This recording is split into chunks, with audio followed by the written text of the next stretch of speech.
Back to the Dahmer show, religion kind of plays a big role in your character's thoughts and motivations. Was that hard to play, easy to play, something else entirely?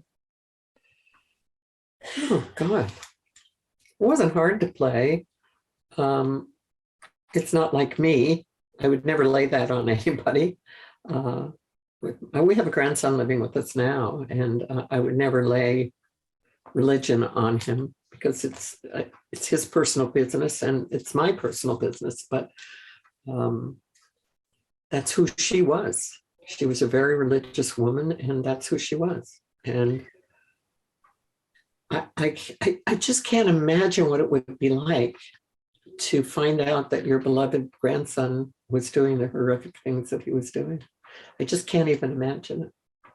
One thought that kept running through my mind watching this series is that, and it's a weird thing to say, but loneliness kills. Is that a sentiment that you might agree with, given kind of the Dahmer story, or is there something that I've missed somewhere in there? I think he was a weird guy, and that probably alienated people. I've watched his, there's not much research about her. I saw movie, home movies of her. So I had a sense of what she looked like and that she liked cats, which I do too.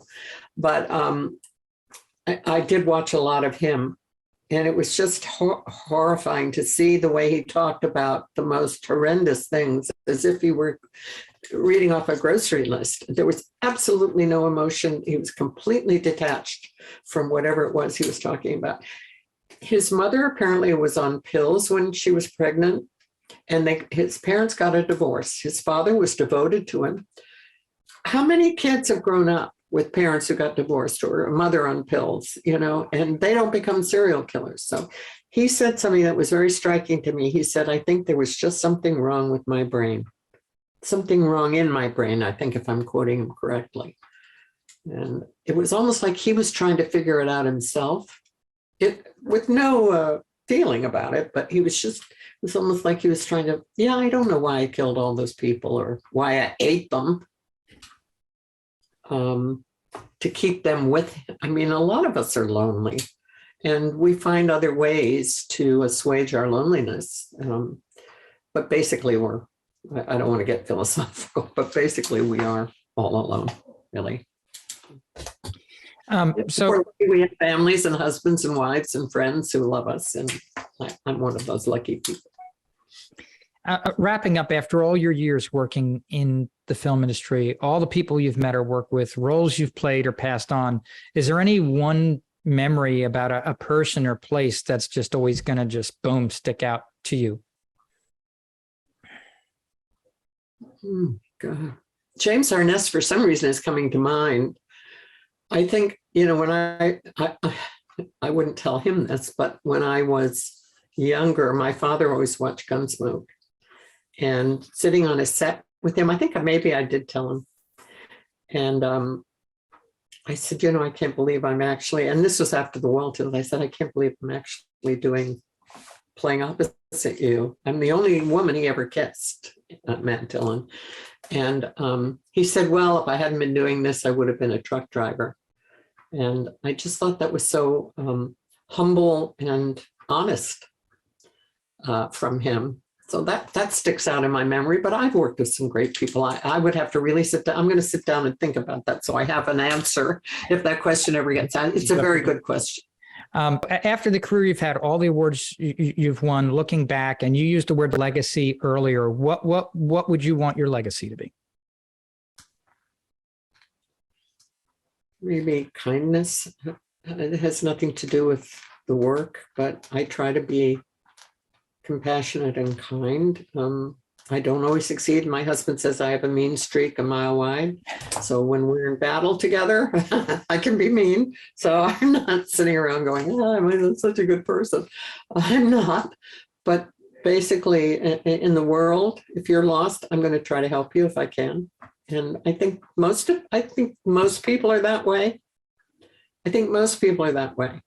I really believe in the human race. I do. My grandson and I were just having a big talk about racism And unfortunately, it exists. And it's very hard for him to come to terms with. His mother is Puerto Rican or part Puerto Rican. And, he can't understand that people can be racist. And frankly, I can't either, but it exists. And it's something that we just have to struggle with and try to overcome as best we can. Well, it's interesting, and yeah, that's an entirely different conversation. But what generates fear and what creates fear, what people are afraid of, and how that, to some extent, I think plays a part in racism. I think it is a very fear-based thing, a fear of having one's culture supposedly diluted, or who knows what the thought process. It doesn't. I try to figure it out myself, and that's something that keeps coming back to me. Maybe that's where it comes from to some extent, and as we kind of, most people know, I believe most people are good-hearted and know that it's something that's learned. It's something that's not. It's something that somebody learns from somebody else. I agree with you. I don't think babies are racist. I really don't. No, I think my wife is from India, and I remember one day going to my son's pediatrician with him, and it was the gal working the front counter was African American, and he looked at her, and it was, he was very young. He was just starting able to speak, and he looks at her and he goes, "You're brown like me." Oh, sweet. That's very sweet. And that shows you right there. You know what I mean? There's no racism there. Yeah. Yeah, exactly. He was in a way my father, a man named Ambrose. And I remember asking him, I said, how come, apparently when I was 3, I don't remember this, but he told me, he said, "You came up to me and you touched my arm and you said, 'Why don't you take a bath?'"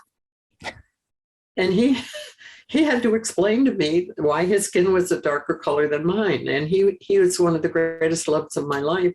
And he wasn't offended by it. He understood that it was a child who had never seen someone with dark skin before. And he just answered my question and said, "This is how I was born. My skin is darker than yours. Isn't it pretty?" And I went, "Yes, it is."